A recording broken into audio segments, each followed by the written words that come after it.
Hello everyone. So today we are going to discuss the topic of centrifugal compressors. So as the name indicates, the concept used in centrifugal compressors is the principle of centrifugal force. So before understanding the principle of centrifugal compressors, we first have to know what is centrifugal force. So let's suppose we have a circular path and we have this center point. And for example, we have some object here which is revolving about this circular path. And here I have marked the direction of anti-clockwise rotation. When this object will rotate in an anti-clockwise direction along this circular path, this object will experience a force that is directed away from the center of the circle along which it is moving. So at any position of this circular path, this object will experience a force which is directed away from the center of the circle along which the object is revolving.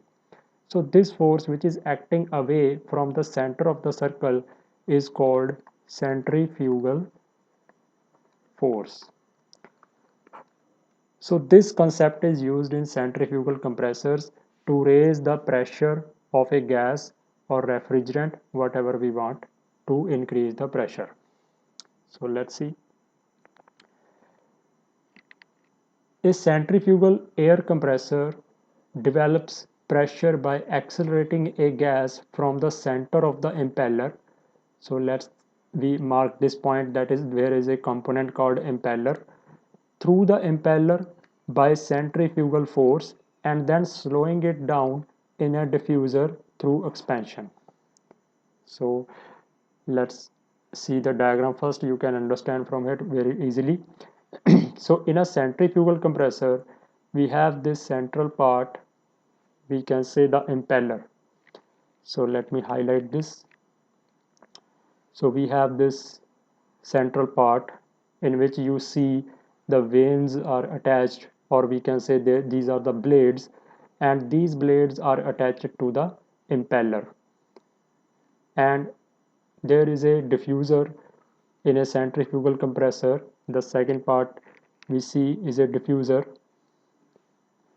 So and we have this volute casing in a centrifugal compressor. So these are the three main components which are used in centrifugal compressor to increase the pressure of the gas, air or refrigerant.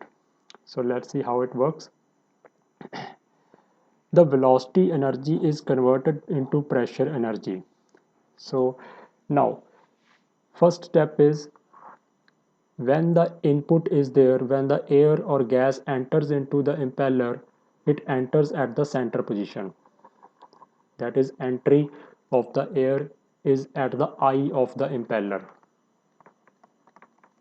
So the entry of the air is at the center, or we can say the eye of the impeller. Then when the impeller rotates at high speed, the blades of the impeller will push the air or gas with high velocity and increase their kinetic energy with the principle of centrifugal force. So in the second step, impeller gives or increases the velocity or kinetic energy to the gas. Okay, so the kinetic energy of the gas or refrigerant increases as it glides along the blades of the impeller. Then we have the component diffuser. Diffuser is just a stationary part. It is not rotating, it is stationary. It has some passages. So third component, third step is the diffuser. So in diffuser, the passages of the blades are such that the area is increasing outwards.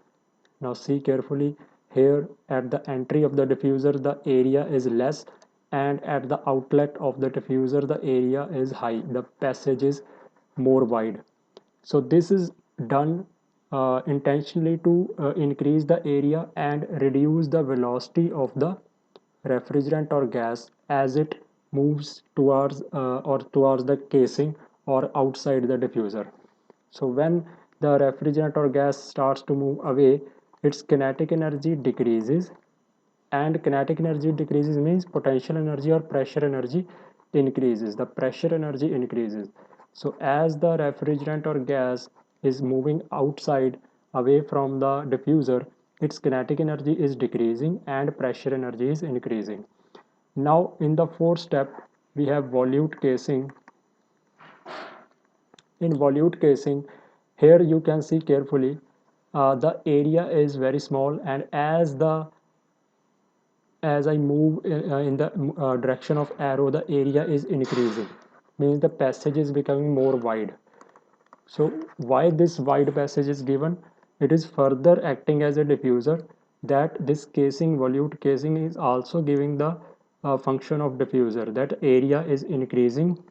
Due to increase in area, the velocity will decrease, means kinetic energy will decrease, and pressure energy will increase according to the Bernoulli's equation. So at the outlet, we have high pressure gas, in which the kinetic energy is reduced to a greater extent, and the pressure energy is very high at the outlet of the compressor. So we can brief it that the impeller increases the kinetic energy, or impeller increases the velocity of the refrigerant, and then the diffuser decreases its kinetic energy and increases pressure energy, and then the volute casing also decreases its kinetic energy and increases the pressure energy. So at the outlet or to the condenser pipe, we get high pressure gas or refrigerant.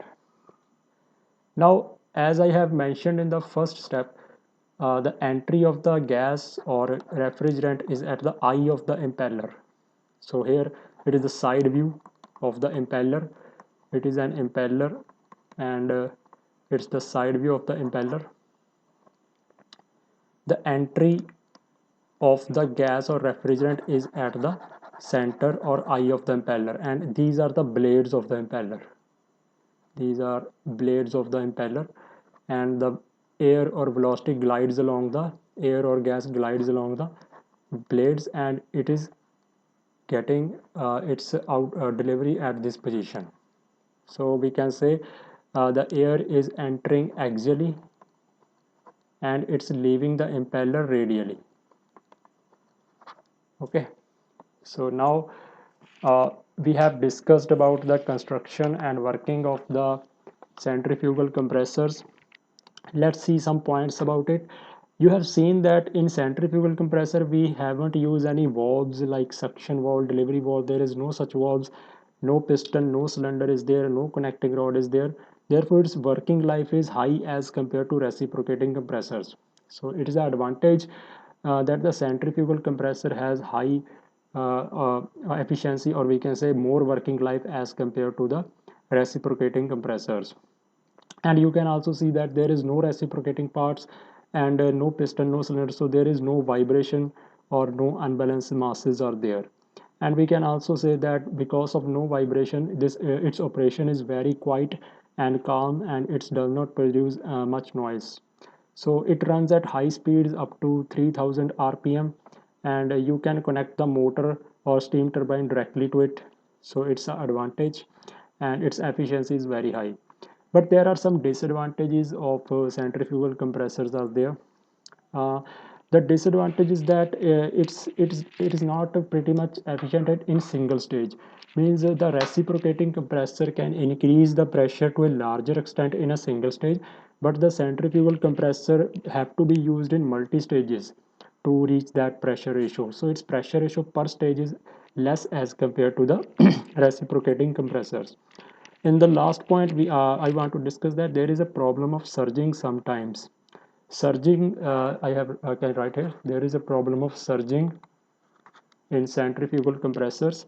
What happens in surging is there is reversal of flow from the compressor to the evaporator. So what when it happens, when the load on the centrifugal compressor decreases below 35% of the rated capacity, so at that condition the surging will happen, and the refrigerant will flow reverse in a reverse direction, that is from the uh, compressor to the evaporator. So that condition is pretty severe, and it causes severe stress in the uh, compressors. So that was the detailed information about centrifugal compressors. So we will meet with the new topic in the next video. So thank you all, thank you very much.